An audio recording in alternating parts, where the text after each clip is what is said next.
नमस्कार, मैं हूं निकिता और आप देख रहे हैं सत्यहिंदी.com। चलिए एक नजर डालते हैं अब तक की सुर्खियों पर। 2025 के अंत में बिहार विधानसभा चुनाव होने जा रहे हैं। अब ऐसे में राजनीतिक गतिविधियां भी तेज हो चुकी हैं। इस बीच राजधानी दिल्ली में एनडीए गठबंधन की एक महत्वपूर्ण बैठक हुई, जिसमें प्रधानमंत्री नरेंद्र मोदी की अध्यक्षता में लगभग 18 से 20 राज्यों के मुख्यमंत्री और उप मुख्यमंत्री शामिल हुए। अब इसी बैठक को लेकर जनसुराज के संस्थापक प्रशांत किशोर ने एक बड़ा बयान दिया है। उन्होंने मुख्यमंत्री नीतीश कुमार पर सीधे सीधे हमला बोला और दावा किया कि नीतीश कुमार शारीरिक और मानसिक रूप से फिट नहीं हैं। प्रशांत किशोर ने यह सवाल नीति आयोग की बैठक में नीतीश कुमार की अनुपस्थिति को लेकर उठाया। उन्होंने कहा कि नीतीश कुमार की हालत ठीक नहीं है, इसीलिए वह नीति आयोग की बैठक में नहीं गए, क्योंकि वहां देश के मुख्यमंत्री होते, मीडिया होती, कुछ बोलना पड़ता। प्रशांत किशोर ने आगे कहा कि नीतीश कुमार को उनके अफसर और कुछ चाटुकार मंत्री छिपाकर रखते हैं ताकि उनकी हालत किसी के सामने उजागर ना हो। पाकिस्तान के लिए जासूसी के आरोप में गिरफ्तार हुए सीआरपीएफ जवान से जुड़ी एक अहम जानकारी सामने आई है।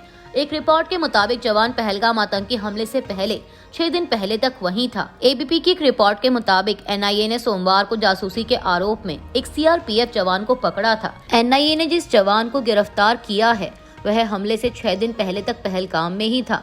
इस हमले में 26 लोगों ने जान गंवाई। सीआरपीएफ जवान का हमले से 6 दिन पहले ट्रांसफर हुआ था। एनआईए ने आरोपी जवान को दिल्ली से गिरफ्तार किया और उससे पूछताछ कर रही है। आरोपी सीआरपीएफ जवान मोतीराम जाट जासूसी गतिविधियों में सक्रिय रूप से शामिल था और 2023 से राष्ट्रीय सुरक्षा से संबंधित गोपनीय जानकारी पाकिस्तान के खुफिया अधिकारियों को पहुंचा रहा था। अधिकारियों ने बताया कि केंद्रीय रिजर्व पुलिस बल के सहायक उप निरीक्षक जाट को इस काम के लिए कई माध्यमों से पैसे मिल रहे थे। सीआरपीएफ ने आरोपी जवान को बर्खास्त कर दिया है। सीआरपीएफ के एक बयान के मुताबिक केंद्रीय एजेंसियों के साथ तालमेल में सीआरपीएफ द्वारा जब जवान की सोशल मीडिया गतिविधि पर बारीकी से नजर रखी गई, तब वह जांच के दायरे में आया। निगरानी के दौरान पाया गया कि उसने प्रोटोकॉल का उल्लंघन करते हुए काम किया है। झारखंड के पलामू जिले में सुरक्षा बलों के साथ मुठभेड़ में प्रतिबंधित सीपीआई माओवादी का एक कमांडर मारा गया। एक वरिष्ठ पुलिस अधिकारी ने मंगलवार को यह जानकारी दी। पीटीआई की एक रिपोर्ट के मुताबिक उन्होंने बताया कि मुठभेड़ में 15 लाख रुपए का इनामी एक अन्य उग्रवादी घायल हुआ है। पुलिस ने बताया कि मुठभेड़ के बाद तलाशी अभियान के दौरान एक सेल्फ लोडिंग राइफल समेत कई हथियार बरामद किए गए। छत्तीसगढ़ में नंबाला केशव राव उर्फ बसवराजू सहित अन्य कई माओवादियों के मुठभेड़ में मारे जाने को लेकर भारतीय कम्युनिस्ट पार्टी माओवादी यानी सीपीआई माओवादी ने प्रतिक्रिया दी है। सीपीआई माओवादी ने एक प्रेस रिलीज जारी की, जिसमें कहा गया है कि अगर बात करेंगे मुख्य नेतृत्व की सुरक्षा को लेकर पार्टी ने क्या किया, तो इसका एक जवाब है कि हम विफल हो गए। माओवादियों ने विज्ञप्ति में कहा कि पार्टी के महासचिव के मारे जाने में सरेंडर करने वाले माओवादियों का बड़ा हाथ है। विज्ञप्ति में कहा गया कि बीते 6 महीनों में माड़ क्षेत्र से अलग अलग यूनिटों के कुछ लोग कमजोर होकर पुलिस अधिकारियों के सामने आत्मसमर्पण कर कतार बन गए। दादा यानी केशव राव की सुरक्षा में मुख्य जिम्मेदारी निभाने वाले मेंबर भी इनमें शामिल हैं। आपको बता दें कि छत्तीसगढ़ के नारायणपुर में सुरक्षा बलों ने 21 मई को एक मुठभेड़ में नंबाला केशव राव उर्फ बसवराजू को मारने का दावा किया था। हरियाणा के पंचकुला में एक कार में 7 लोगों के मृत पाए जाने की खबर है। पंचकुला की डीसीपी हिमाद्री कौशिक ने बताया कि सभी मृतक एक ही परिवार के हैं, जिनकी पहचान हो गई है। उन्होंने कहा कि प्रथम दृष्टया ये सुसाइड का मामला लग रहा है। समाचार एजेंसी पीटीआई के मुताबिक ये देहरादून के एक ही परिवार के सदस्य थे। 26 मई की रात मीडिया से बातचीत में डीसीपी हिमाद्री कौशिक ने कहा कि हमें सूचना मिली थी कि 6 व्यक्ति ओजस हॉस्पिटल लाए गए हैं। जब हम वहां पहुंचे तो पता लगा कि उनकी मृत्यु हो गई है और एक व्यक्ति जो सेक्टर 6 सिविल अस्पताल ले जाए गए थे, उनकी भी मृत्यु हो गई। डीसीपी ने कहा कि प्रथम दृष्टया ये सुसाइड का मामला लग रहा है। सारे फॉरेंसिक सबूत जुटाए गए हैं। मामले की गहन जाँच की जाएगी। प्रसिद्ध नेपाली शेरपा गाइड कामी रीता ने मंगलवार को 31वीं बार माउंट एवरेस्ट पर चढ़ाई की, जिससे उन्होंने दुनिया के सबसे ऊंचे पर्वत पर सबसे सफल चढ़ाई का अपना ही रिकॉर्ड तोड़ दिया।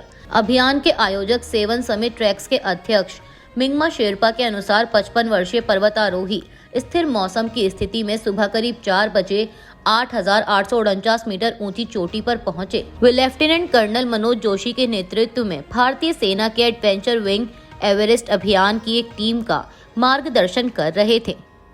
भारत ने ब्रिक्स से न केवल भू राजनीतिक बल्कि सभ्यतागत रूप से भी नेतृत्व करने का आह्वान किया है, ताकि विविधता का जश्न मनाने वाले, मानवता को गहरा करने वाले और साझा मूल्यों में प्रगति को बढ़ावा देने वाले सांस्कृतिक पारिस्थितिकी तंत्र का निर्माण किया जा सके। ब्राजील में ब्रिक्स संस्कृति मंत्रियों की बैठक में सोमवार को अपने संबोधन में केंद्रीय मंत्री गजेंद्र सिंह शेखावत ने सांस्कृतिक संपत्ति की अवैध तस्करी से निपटने के लिए मजबूत कानूनी ढांचे का आह्वान किया और सांस्कृतिक विविधता का सम्मान करने वाले नैतिक एआई की वकालत की। भारतीय संस्कृति मंत्रालय ने देर रात जारी बयान में कहा कि मंत्री स्तरीय वार्ता का समापन 4 रणनीतिक सांस्कृतिक प्राथमिकताओं को रेखांकित करने वाले एक संयुक्त घोषणा पत्र को अपनाने के साथ हुआ। पाकिस्तान ने भारत के प्रधानमंत्री नरेंद्र मोदी के गुजरात दौरे के दौरान की गई टिप्पणियों पर आपत्ति जताई है। पीएम मोदी की टिप्पणियों पर पाकिस्तान के विदेश मंत्रालय ने बयान जारी किया है। पाकिस्तान ने कहा कि पीएम मोदी की टिप्पणी पहले से ही अस्थिरता से ग्रस्त क्षेत्र में एक खतरनाक मिसाल कायम करती है।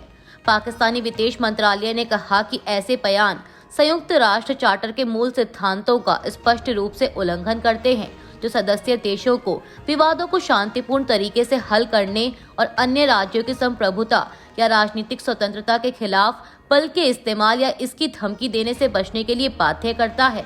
बयान में कहा गया है कि अंतर्राष्ट्रीय बिरादरी को भारत की बढ़ती बयानबाजी पर गंभीरता से ध्यान देना चाहिए, जो क्षेत्रीय स्थिरता और स्थायी शांति की संभावनाओं को कमजोर करती है। आपको बता दें कि सोमवार को पीएम मोदी ने भुज में अपने भाषण में कहा था कि पाकिस्तान को आतंक की बीमारी से मुक्त करने के लिए पाकिस्तान की आवाम को भी आगे आना होगा, पाकिस्तान के नौजवानों को आगे आना होगा।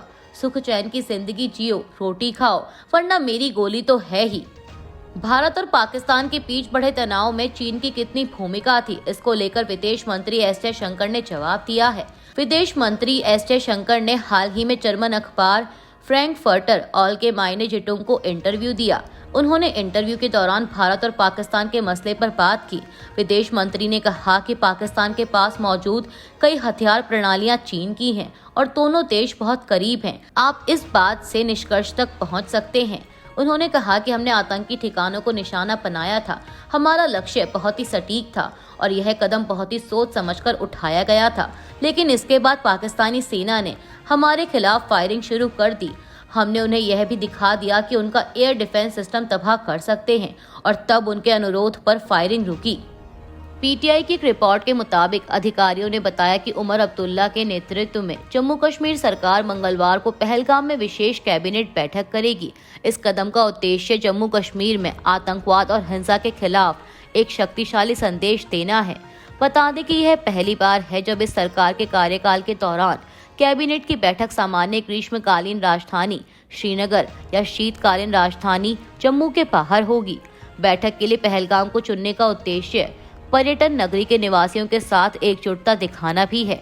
दरअसल 22 अप्रैल को हुए घातक आतंकवादी हमले के बाद से पर्यटकों की संख्या में भारी गिरावट आई है। अभी के लिए बस इतना ही। बाकी की खबरों के लिए बने रहिए सत्यहिंदी.com के साथ।